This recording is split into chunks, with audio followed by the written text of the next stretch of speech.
isso para quem está falando é terrível, mas isso é mais comum do que se imagina. Às vezes não é nem a mensagem que você está passando que seja ruim. Eu até brinco aqui no plenário do Tribunal do Júri de Campo Grande, porque os júris aqui começam às 8 horas da manhã. E é muito recorrente de que há um intervalo para almoço e a defesa começa a falar depois do almoço.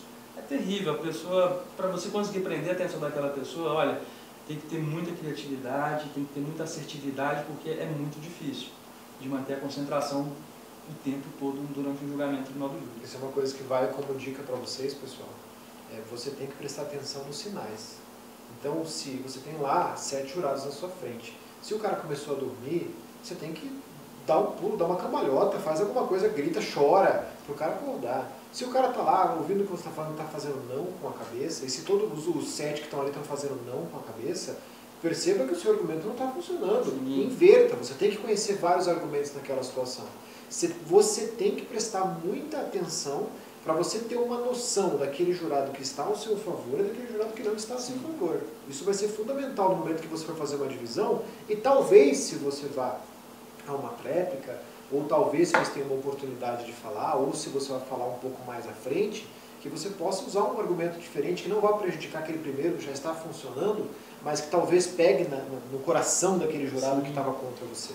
A leitura dos jurados ela é essencial. Sem a leitura do jurado, você amolda o seu roteiro, você faz um roteiro, cada defensor, cada promotor tem o seu critério, mas é muito comum a utilização de roteiros. Mas esse roteiro não pode ser rígido. Dependendo da leitura que você faz com o jurado, você tem que alterar esse roteiro, você tem que mudar uma forma de atuação. Os timbres de voz não pode ser somente aquele timbre único. Canção de ninar. Canção de ninar, enfim. Então você tem que saber modular essas questões que só são perceptíveis no momento do debate, no momento do julgamento. Não há como você se preparar, se antecipar para esse tipo de situação. Você visualiza ela naquele momento concreto e vai adequando a sua atuação dessa forma.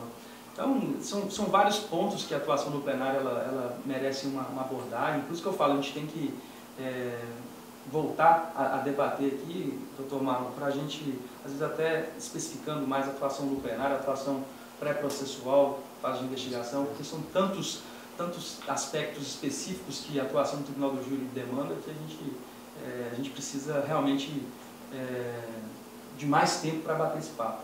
Só para falar um pouquinho também, pode... A Flávia perguntou se a defesa tem alguma estratégia para a escolha dos jurados. Olha, é uma atuação pessoal, né?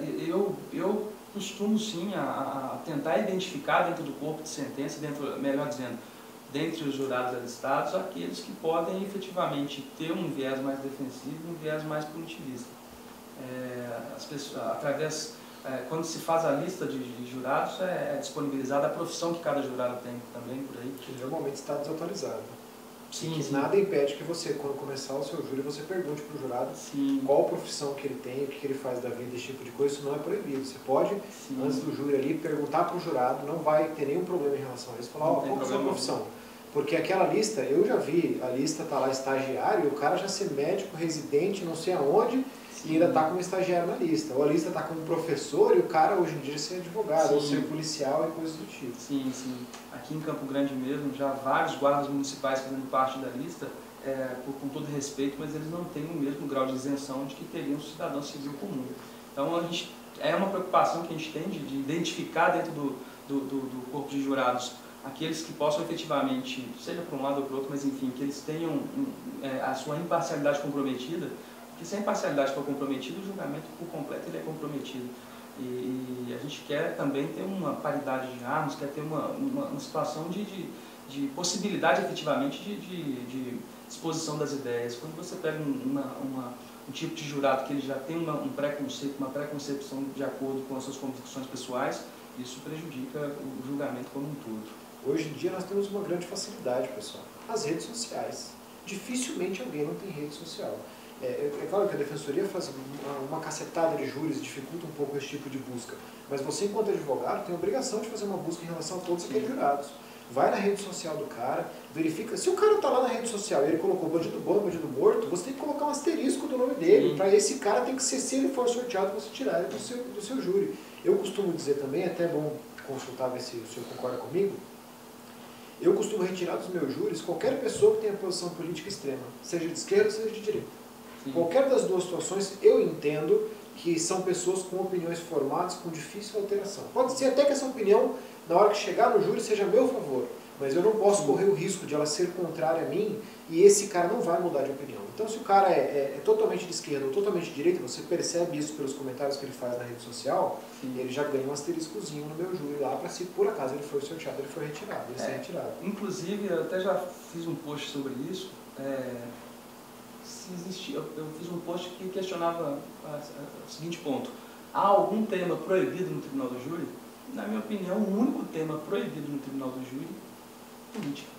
Porque a política, ela principalmente nos dias atuais, dessa dualidade maluca que a gente está vendo, ela gera um sentimento de rejeição tão forte contra o contrário, em desfavor do contrário, que é um tema que não vale a pena, simplesmente não vale a pena você trazer para o plenário para o debate.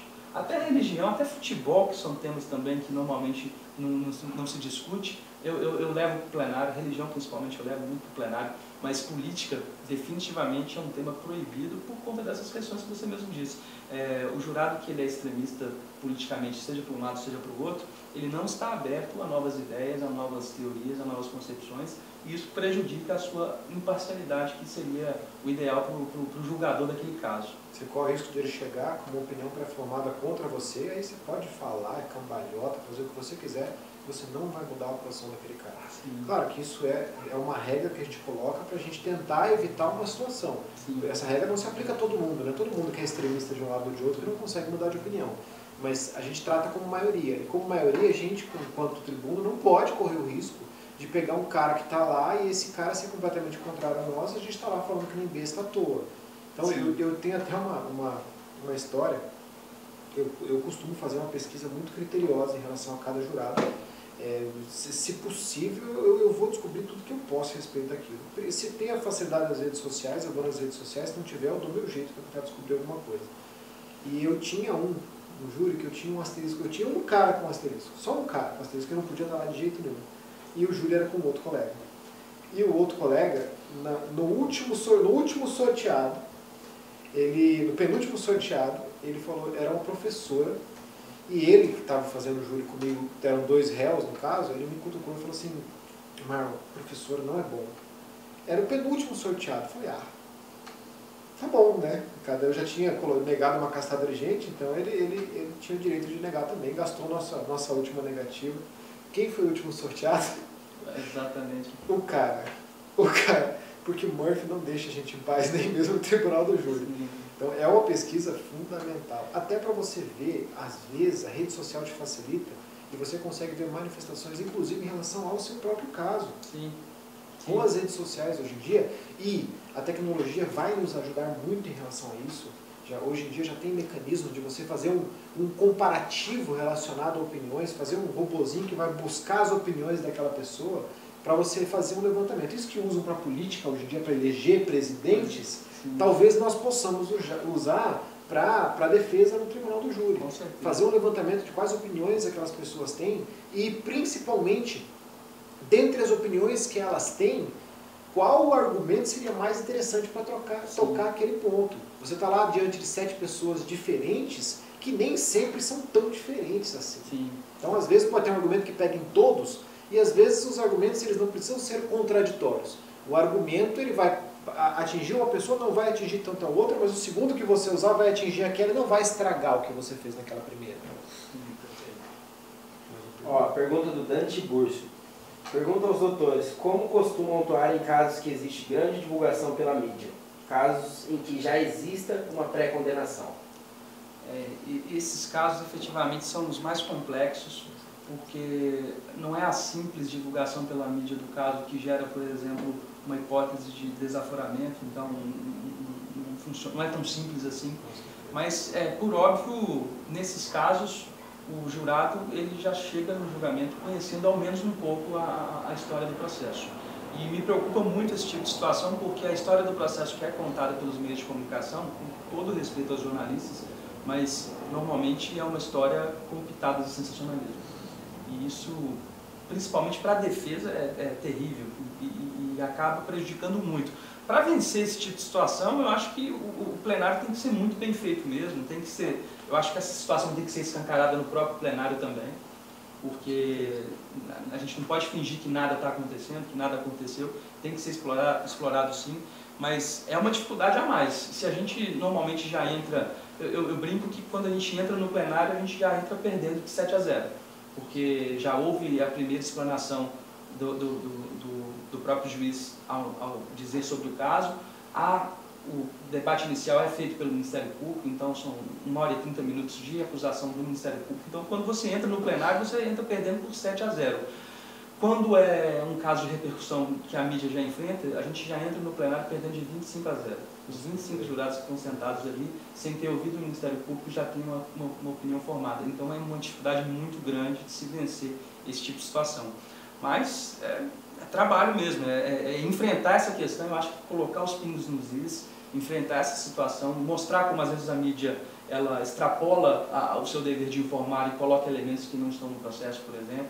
Eu acho isso importante, por exemplo, também para ser abordado, porque muitas das vezes a notícia inicial dá conta de um fato penal maior do que o que está contido na própria denúncia ou que está contido na própria pronúncia. Então você mostra que há um exagero e que os jurados estão ali exatamente para isso, para decotar esse exagero, tanto da mídia quanto da acusação que foi formulada em excesso. Então a gente pode também, através de um discurso, jogar para o interesse do réu essa situação que é colocada pela mídia. E a gente tem que tomar um cuidado maior. Primeira coisa, pessoal, a mídia interfere, com certeza interfere, nos dificulta muito a vida, mas não resolve. A mídia não vai fazer com que o cara seja. É só você vai olhar júris de grande. Vai olhar o júri